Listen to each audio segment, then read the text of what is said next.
صباح الخير يا شباب. طبعا هذه طريقة لسقيا الطيور.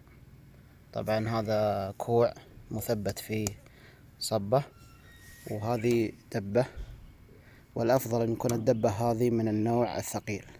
في دبات تجي خفيفة، لا، المفروض يكون من النوع الثقيل.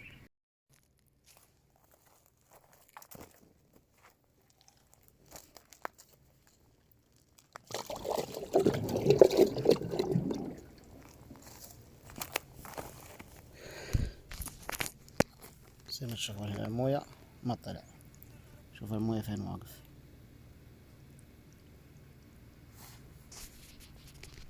الآن ثبتنا الدبة، والموية زي ما تشوفون واقف على هذه الحدود، يعني ما يخرج موية نهائيا.